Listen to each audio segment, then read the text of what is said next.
Congolaises et Congolais, chers compatriotes, je voudrais, avant toute chose, remercier l'Éternel Dieu pour toutes ses bénédictions.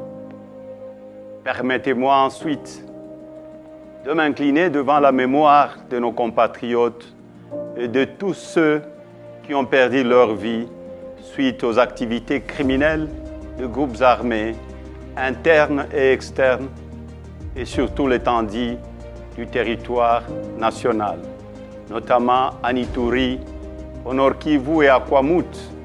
Je renouvelle mes condoléances aux familles éplorées et à la nation tout entière.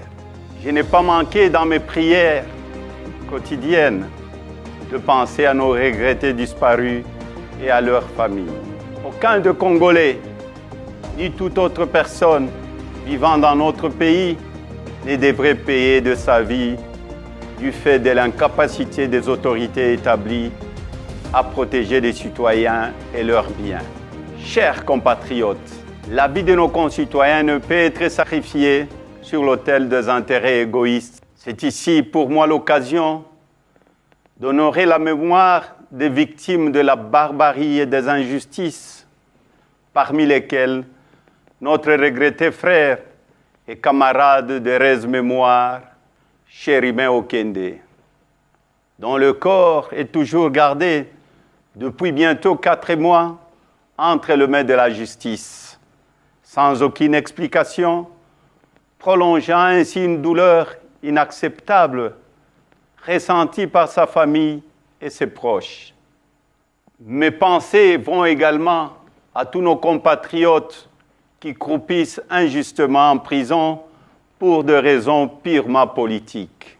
Chers compatriotes, s'agissant du processus électoral en cours, le pays le plus peuplé d'Afrique centrale, la République démocratique du Congo, ira aux urnes le 20 décembre prochain pour élire son 6e président, ainsi que le représentant du peuple à plusieurs niveaux.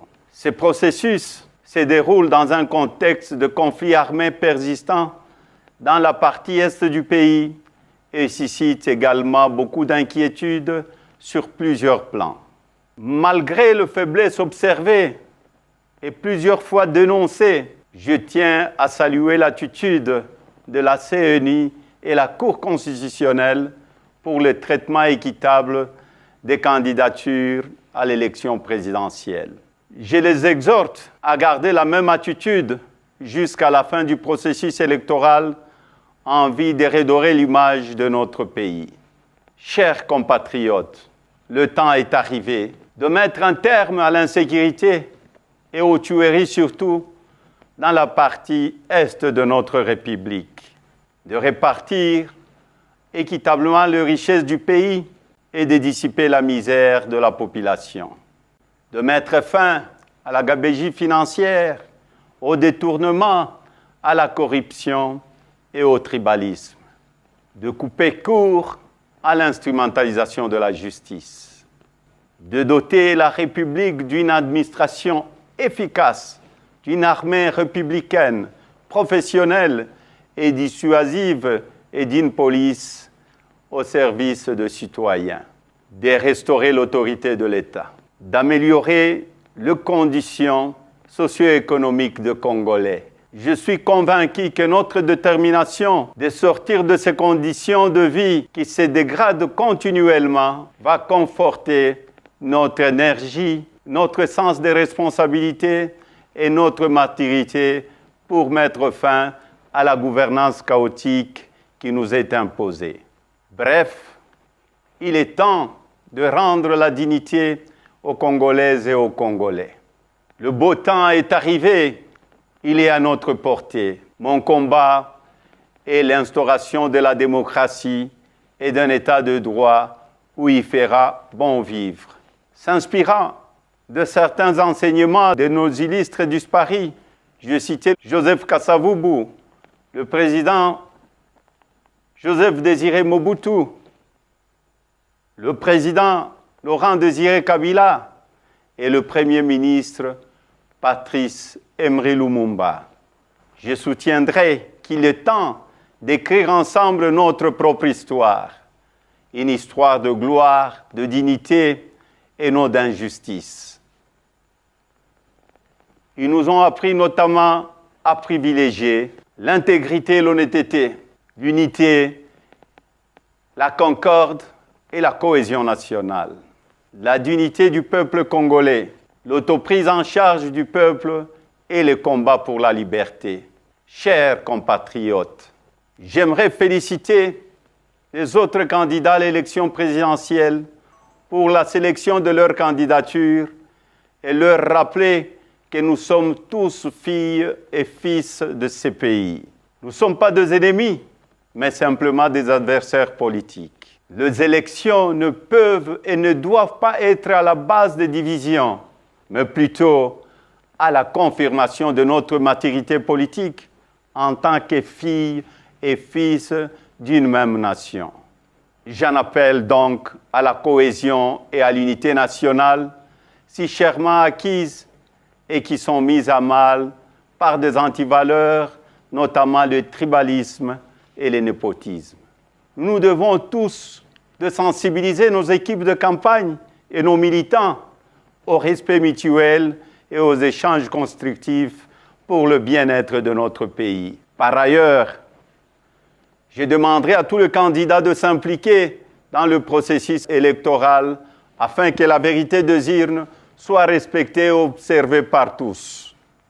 Chers compatriotes, malgré tant de mensonges, d'intoxication, de diabolisation, de montages grossiers et de manipulation à mon égard, vous avez continué à faire confiance en ma modeste personne. En dépit des intimidations, de menaces et de turbulences de tout genre, vous n'avez pas baissé le bras et vous avez milité avec détermination pour que la CENI et la Cour constitutionnelle travaillent dans le strict respect de nos lois lors de l'analyse et du traitement de dossiers de candidats à l'élection présidentielle.